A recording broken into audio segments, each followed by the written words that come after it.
Welcome back to the channel, guys, for another cook, and today we're doing one of my all-time favourite dinners, chicken enchiladas. When we plan out our weekly meals, what we're going to do for dinner every night, you can be guaranteed that I will ask for this to be included at least one night a week.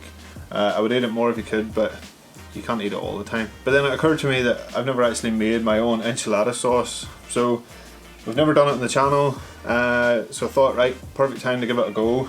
All our ingredients ready. We're going to actually start with the sauce. Then we're going to show you how to do the chicken, get a little bit of flavour in there. Then we're going to build up the enchiladas themselves and bake them on the barbecue. I have the Barbechoo set up, cooking grates on the highest level, a good fire lit down below. It's sitting around 200-ish, which should be good for making the sauce. And again, chicken doesn't need that high a temperature. The first thing I need to do is get a skillet on to heat. And we're going to make our sauce in this. You can make it in a saucepan if you want. Skillets work good for the barbecue.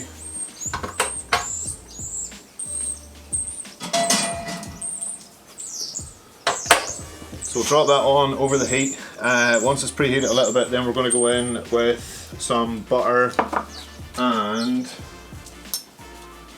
a little bit of oil, and that is going to start off. I'm going to soften down some onions, and once we get the onions softened down, then I'll come back and we'll show you how we're going to get the flavour into the sauce. Disclaimer now, this is not a traditional Mexican one. If anything, it's probably more of a US one. In Mexico, the sauce is really just a chili puree. So they use different kinds of chili peppers, blend them all up with a few other bits and pieces in there, and that's what makes up the sauce. So I'm taking inspiration from that with a few different chili elements in there. But it's just not traditional, so do not waste me in the comments. This is just a tasty enchilada recipe.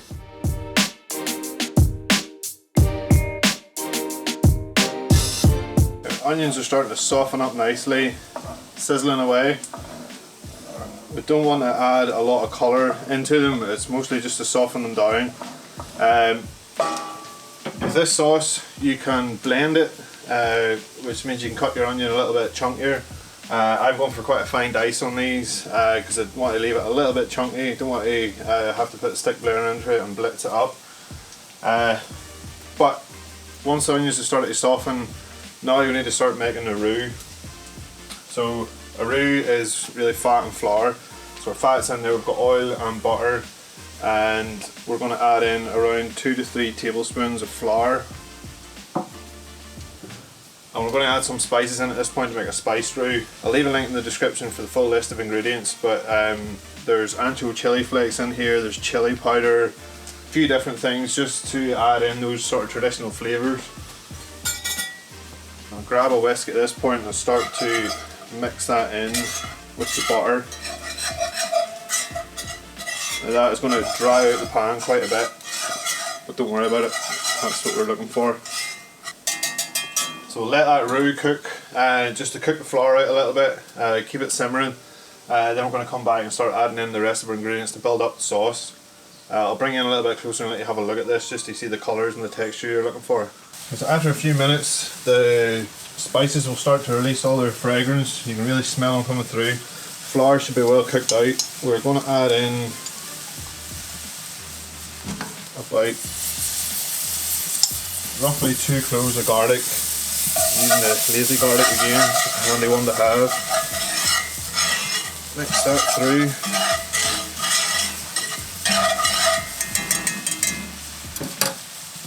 And then 2 tablespoons of tomato puree.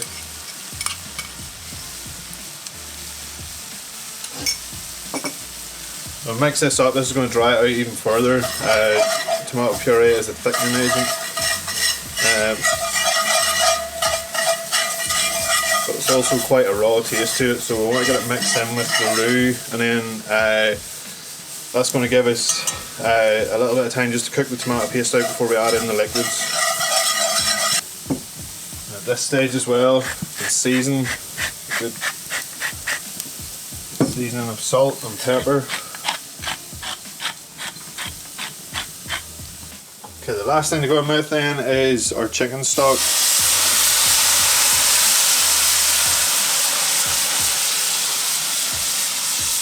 Alright, this is cold chicken stock. just want to bring it up the temperature slowly to start dissolving out that roux. So just move it around with your whisk, just to get all the roux dissolved into the chicken stock. And then once that starts to come up to a simmer, that's whenever the roux is going to do its job and start to thicken the sauce up well. At that point, it's up to you how much you reduce it. I'll show you the consistency I like it at. You can do it thicker, you can do it a little bit thinner.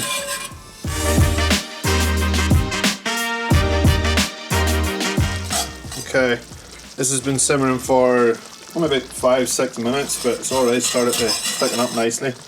You will develop a little bit of a skin on top. Don't worry, just whisk it in, it'll soon dissolve down in again. But this is probably around the consistency that I want it. I'm not take it too much further. It will thicken up slightly even whenever we lift it off with the residual heat, but that is the point where I want it.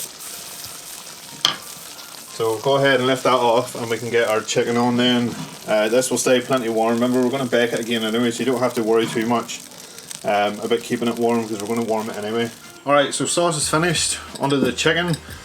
Now, traditionally the chicken for enchiladas would just be boiled or fried and then just shred it up, but there's another opportunity to add a little bit of flavour in there. So today we're going to do them on skewers with a few peppers. Wouldn't traditionally be peppers in there either, but while we're doing them on skewers, it's nice to grill off a few peppers and put them in. So I have a red and yellow pepper here. Just going to take the heads off them and remove the seeds, and then cut down through them into large chunks. Same with our red pepper. If you want to go all out, you could use onion as well. I thought this was enough. Alright, so that's our peppers ready to go. We're using chicken breast for this. You can use chicken thighs if you want. Chicken breast is my preferred one for enchiladas, and the family prefer chicken breast as well in them. So these are just boneless chicken fillets. Each one of them I have just cut in half, so I've left them in quite big pieces. Reason being, we are using these larger Russian skewers today. So it's Phil from Love to Barbecue. I saw using these first, and I've seen Jim use them a few times, dropping them down in through the top of the Kamado. Cracking idea. So we're going to thread all this onto one skewer, big skewers, so you can use chunky pieces, and we're going to try and get it onto one as well. So we'll start off with a bit of pepper. I'll do this without stabbing myself. Whenever I watch other people's videos, I always get nervous when they're doing this kind of thing. And here I am now doing the same thing.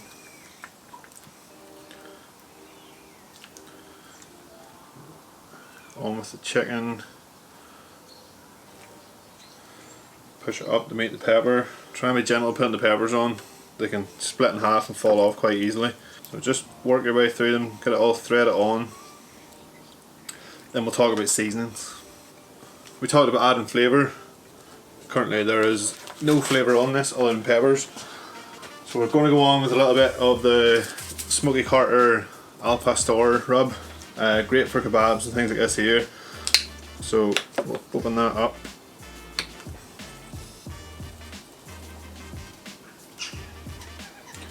Spin it round, get all sides.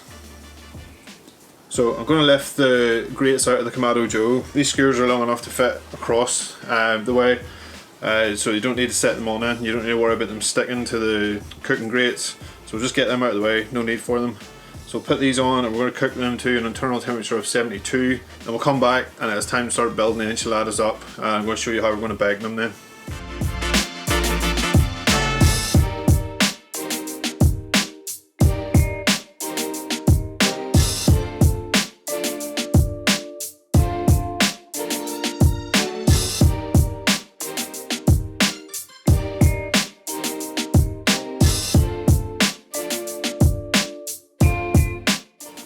Okay, our chicken's off and all chopped up, peppers are chopped up. It's time to start building up these enchiladas and getting them onto the KJ to bake. And we're good to go. So we're doing these in a skillet. You can use an oven dish, use whatever you want. Inside the actual tortillas, we're using flour tortillas. Once again, use corn if that's what you want. We're going with chicken, pepper and cheese inside each one. Roll them up and then in here with a bit of sauce. Now to start off, so the sauce is still relatively warm. Chicken doesn't take long to cook, so but I'm gonna start off in the bottom with a spoonful of that and then just spread it around. Okay, so take your tortilla, go on with a few pieces of our chicken. I'm going to make these quite thin because I'm going to spiral them around the inside here, so I want to roll them up into really big fat ones. If you're only doing a few, you can put most of your ingredients into a couple of them. Go that way. So a couple of our peppers, 2 cheeses, good old cheddar, nothing Mexican, a bit cheddar. Sprinkling of that on, and then our manchego cheese as well. Just clean some of that over. And lastly, a spoonful of our sauce. Don't let it go too much, just a little bit. Get sauce on the inside as well. Then fold it over, pull it tight, and roll it up. And we'll go cut side down into the skillet, and if you roll them quite thin, you can sort of tease them around the outside, and then we'll just continue to fill this up as we go. So you're going to continue like that until you fill up your skillet and you've used all your ingredients. Then over the top, whatever sauce is left in here, dump it on, and then we're going to grate a bit of cheese over there and then stick them onto the barbecue to bake. Our temperature, we've shut it down a little bit, so we're sitting around 170, 180ish. So we're going to leave them on there until they're nice and sort of melt it on top and everything's looking tasty.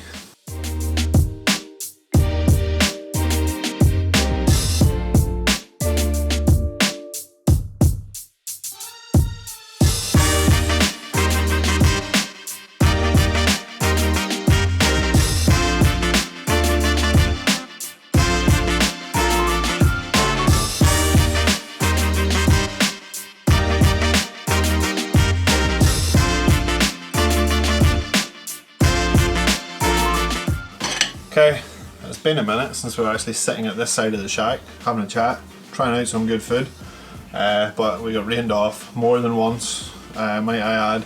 It's just the joys of cooking in Northern Ireland. So, enchiladas are done. So we covered them in the sauce, cheese, on the skillet, put them onto the barbecue. They probably took between 25-30 minutes ish, just to the start it. The sauce was bubbling around the edges, cheese is all well melted on them.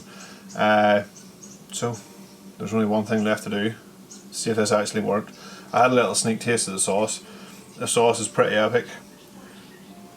First thing I noticed is I kind of like them a little bit more saucy. Now proper Mexican ones aren't that saucy at all. In fact, I think they just dip the tortilla in sauce and that's it. They don't pour them over or bake them, they just serve them that way. So, but for what I'm used to, I would like them a little bit saucier. So let's try and get a mouthful with a little bit of everything. Cheese, a little bit of pepper. Chicken in there, there is chicken in there. The colour in the sauce is incredible.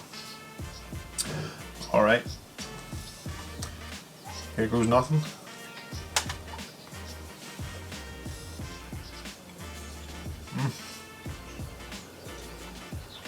Oh man, that is good.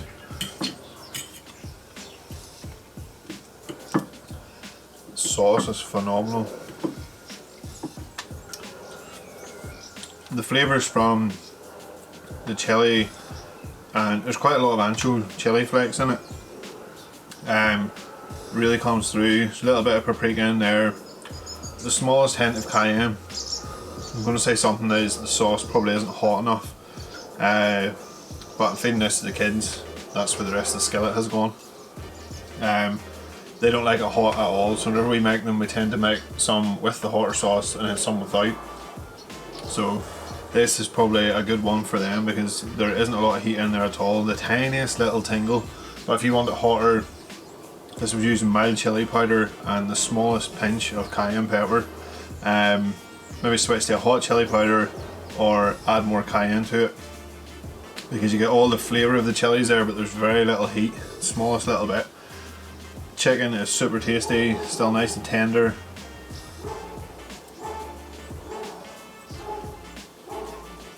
Oh, they're amazing. Oh, one other thing. Spiraling them inside the cast iron, I wouldn't bother with that next time. Thought it might look cool. These are things you have to try to figure out if they do look cool. They were just a pain in the ass to get them out of the actual skillet then afterwards. Stick with nice straight rows and you won't go far wrong. So these are 100% a goer. We're going to do them again. Slightly hotter sauce next time, slightly more sauce next time. I suppose it just depends how many you're making them for. But if you want the recipe, as always there's a link below to grab it, give it a try. Tweak it about as you do it and work it out what's best for you. But of course let me know how it goes. I'm interested to see, or if you ever tried traditional Mexican ones and how they maybe differ from them. Always looking to know, because as I said, enchiladas are my favourite thing to eat. I love them above all other things, and we don't make them enough in my opinion, and I've never made them from scratch like this, so this is a definite keyword, because the difference between shop bought and this is night and day. So if you like the video, please give it a thumbs up. If you haven't already, subscribe to the channel, and I will see you in the next video.